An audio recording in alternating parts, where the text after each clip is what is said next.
Welcome back, everyone, to the Reading by Candlelight book club at Molly's Cottage. I'm here with Emma Babbington, debut author of The Neighbours, which features in the July crime thriller book box. Welcome, Emma. Oh, thank you so much for having me. I'm so excited to be here. It's so lovely to have you with us. And before we begin, here's a little bit about Emma. Now, she was born in London. She's now based in Sydney. She's had a 20-year career as a journalist in the UK and Australia on newspapers, magazines, interviewing celebrities. I like that bit. Everyday heroes, and even the occasional criminal.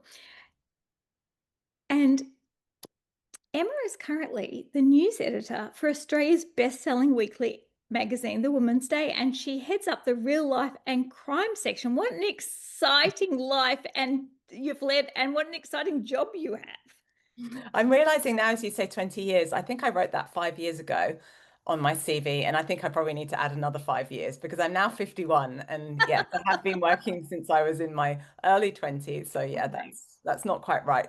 The maths isn't right, but that's pretty much, par for the course for writers, isn't it? You must have been a journalist back in very, very exciting times.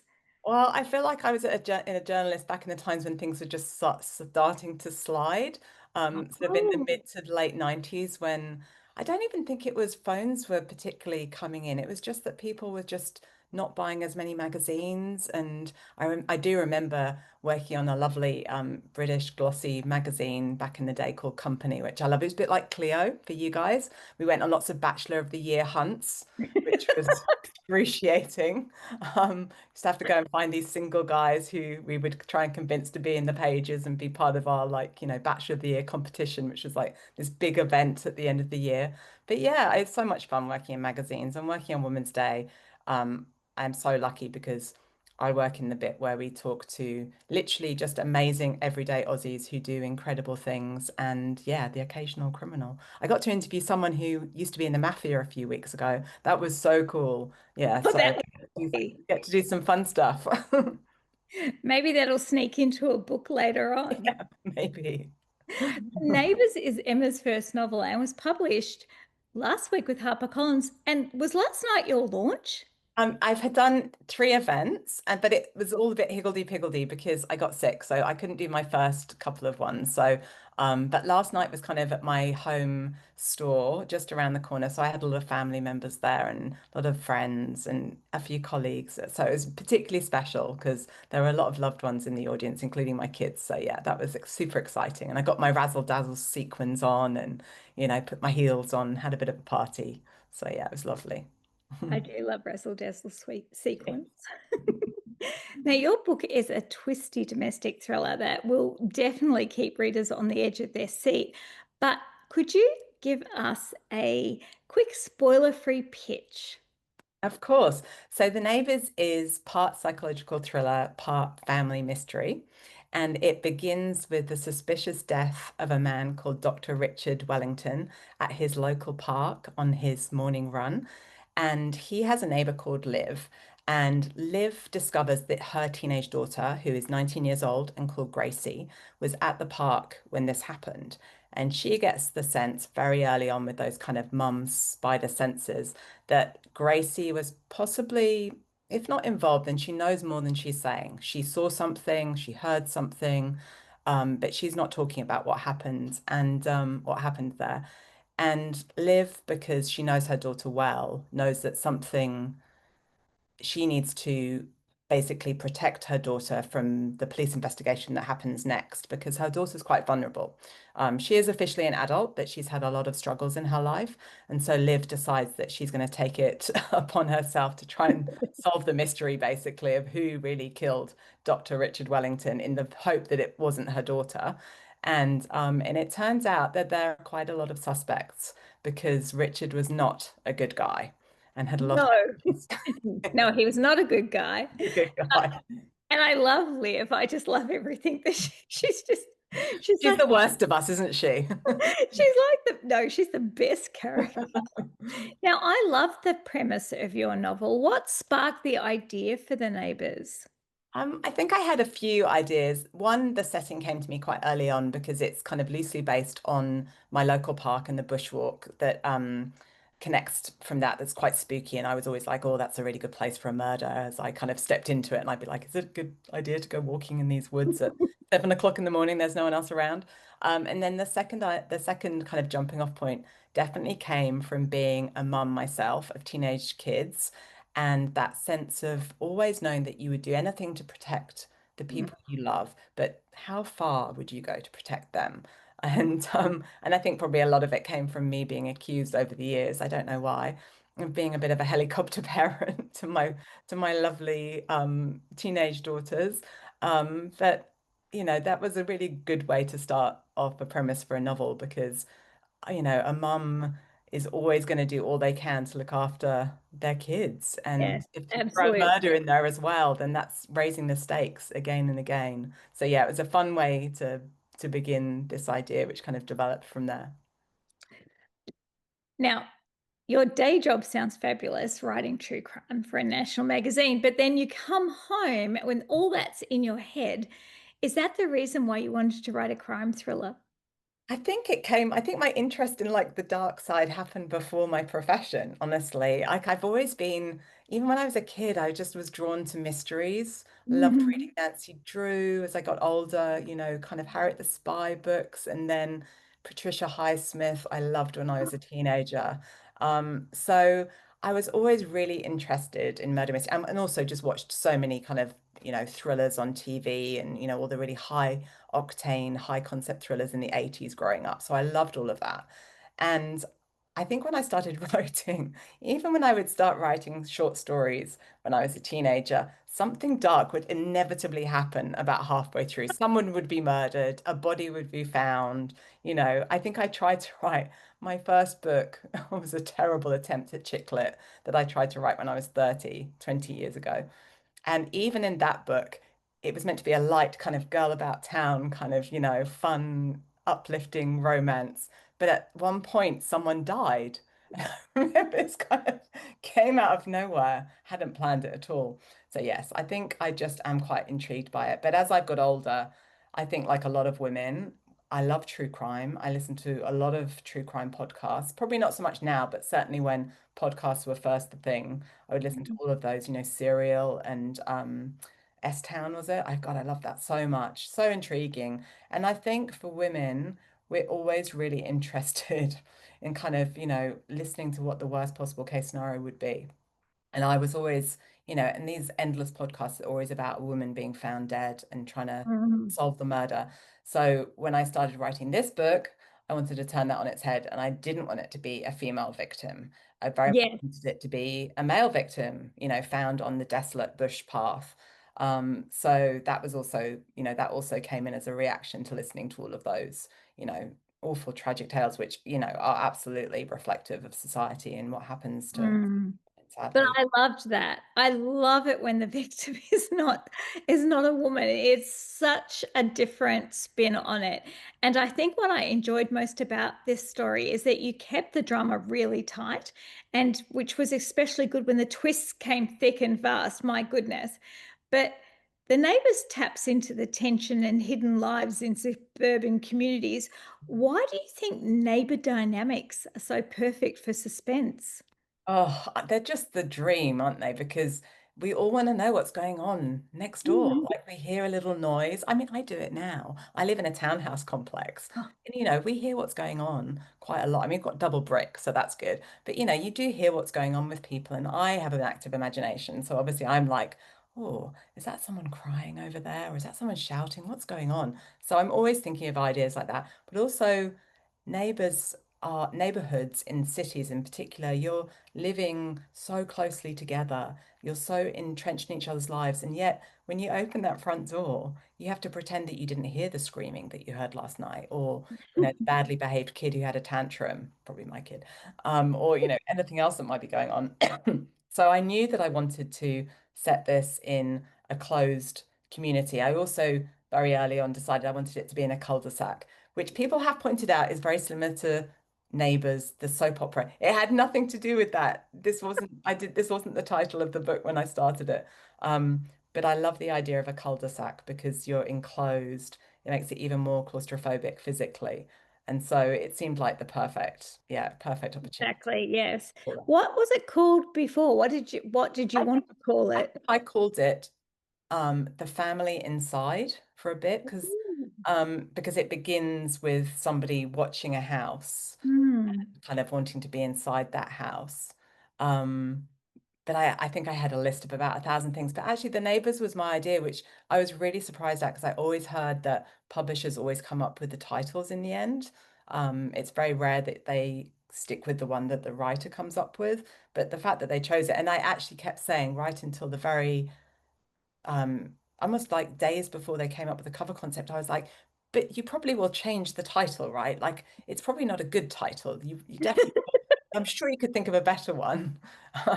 They were like, no, it's perfect. And actually it is perfect because, it's a theme that kind of brings it all together and it kind of suggests that suspense and that claustrophobia and that closed community. So yeah, I think it works well.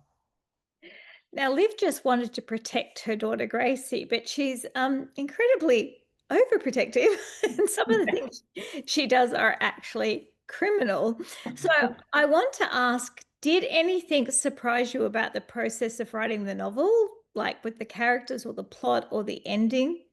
Well, I wish I could say I knew what I was doing from the very beginning, but I absolutely did not. I had everyone kill Richard off at some point. And I think my first draft, it was someone completely different. My second draft, it was someone else. I think I toyed around with writing multiple different endings, and who it was came to me really, really, really late on. Um, so no, I I think the biggest surprise was that I didn't know what I was doing.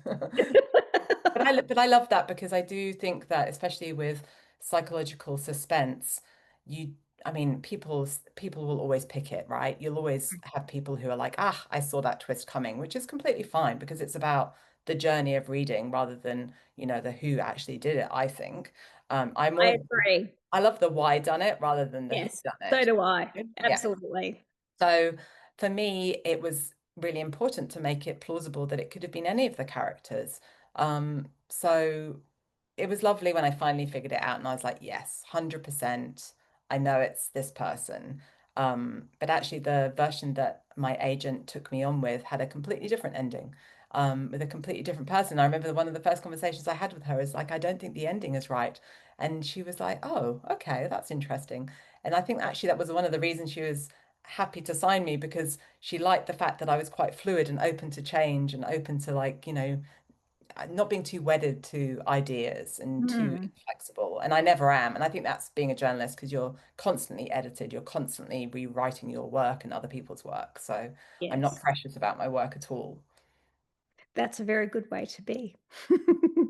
Now, your victim is brilliantly written. He's just awful. Awful, awful, awful man. A predatory and odious man that readers will love to hate. But you have four strong female leads. So the question is, which was your favorite character to write? He was absolutely hands down because he's so objectionable. He's so revolting, but also, I mean, he's not a comedy character because nothing he does is funny, No. but he's a predator and he's vain and he's a cliche. Um, but I just, he's a doctor, he's a plastic surgeon, but he's also a TV doctor. So he's on like the morning breakfast shows giving out advice on like, how to keep your cholesterol down and what sunscreen to wear. And I could just picture him so easily. I could picture him just looking so smug and shiny in his suit and his like over made up bronzed face at 7 o'clock in the morning next to 𝘠𝗪𝘗𝗏𝗡𝗏 or something. So yeah, he was great fun. And I think villains are always so much fun to write, and especially when you get to kill them. That would have been very satisfying. Yes, it was. It really was. And which of your characters were you most protective of? Oh, I think definitely Meredith, who is kind of a secondary character. We have most of the book is from the point of view of Liv, the mum, but Meredith has some chapters in there, and her chapters go back in time a little way, maybe like 4 or 5 months. So kind of the events leading up to Richard's death. And she is somebody that Liv has known for years and years, but hasn't seen for about 30 years. An old childhood friend, an old family friend and their paths cross again. a few months before Richard dies. And I loved creating Meredith because you're never quite sure what her intent is. I never was quite sure whether she was a good person or a bad person. Again, I was, just feeling around, getting to know her at the beginning. But I also am very sympathetic to her because we find out through the book that she was bullied as a child. She had a really complicated family upbringing. She lost her mum when she was very young. And she's just one of those characters who is just not quite comfortable in their own skin. They're just a bit awkward socially. And actually, that's not true. She is comfortable in her own skin because I don't think she cares, but she comes across slightly awkward. So Yeah, she always stands out, and people always sort of side eyeing her a bit, and wondering about her. So yeah, I'm very protective of her, and I think she was my favorite. And yes, yeah. that's good. Yes. No, you can feel how much you cared about her on the page too. Oh, good. That's nice. The Neighbours feels like a very visual story, well suited to becoming a screen adaptation. Can you tell us anything about that? I'm Oh, I wish I could. I wish I could. I no, the screenwrites are very much available. I would love that if it was made into a film, a TV show. I can see so many brilliant Australian actresses as Liv. Um, so yes, that would be amazing. And would be amazing. set But I in think, yeah, Sydney's 𝘬𝘪𝘏𝘄 in the height of summer. Yeah, I was really conscious of making the visual side of things kind of sing. That I think as a Brit, even though I've lived here for 20 years, every summer I am surprised by the heat and the humidity. I'm surprised by the smell of the morea and, of all of the flowers that, come out and the rain that pummels us, in late January, February. Um, yeah, just how steamy it gets. So I really wanted to translate onto the page and also translate the beauty of the park and the bush trail because I'm so fond of that. And even though, terrible things happen in my book in that reimagined version of it, it's a very sacred place. It's a very important place. And I talk about a little about that in my acknowledgements in the book. Um, so I was kind of very aware that I wanted to not just make it a spooky place, but sort of sacred place that um, had been almost somebody had made it into something that it wasn't, somebody had behaved badly in those woods, just as people have done to this country. So there was that kind of balance as well. So it's also, yeah, I guess it's a celebration of this country because I love it so much. It's my adopted country and I'm so happy to be here. it's probably difficult to answer when your book's only been published for a short time. But as a debut author, what has been your biggest pinch me moment so far? I don't think anything beats the moment when I saw the physical proof for the first Mm. time. And in my day job, I live opposite the HarperCollins and HQ offices. Literally, No way. we share the same, like I often see my publisher in the coffee line first thing in the morning, which is weird, awkward. No, it's lovely. But I'm sure they're just like, oh God, that author again. But I can literally see it opposite. Their offices are much nicer than ours. But as a result, my publicist texted me to say, because obviously I deal with them as well, because I look after sometimes the books pages. We all kind of take it in turns. So I get sent a lot of proofs and I get sent a lot of press releases, and I deal with publicists at book companies all the time. And I had dealt with the one from HQ on many occasions before he became the publicist who was looking after my book, which was such a weird turnaround. But anyway, he texted me and said, "Are you in the office?" And I was like, "Yes." And he said, "Come downstairs. I'll just be 5 minutes." I went downstairs and he presented me with the proof of the book, the arc of the book. Wow. And oh, yeah, but that was probably the best moment out of everything, just the physicality of seeing that book, having it in my hands, holding it, the words on the page. And yeah, that was such a sweet moment yeah, thank you, Stuart. That was beautiful. That's crazy. And I mean, just the fact that they're across the road from No, work, that's no. And I bizarre. actually never knew that. I never realized that they were there. But yeah, funny, very Oh, funny. that's a lovely way for him to bring the book over and show it to you. I mean, that's gorgeous.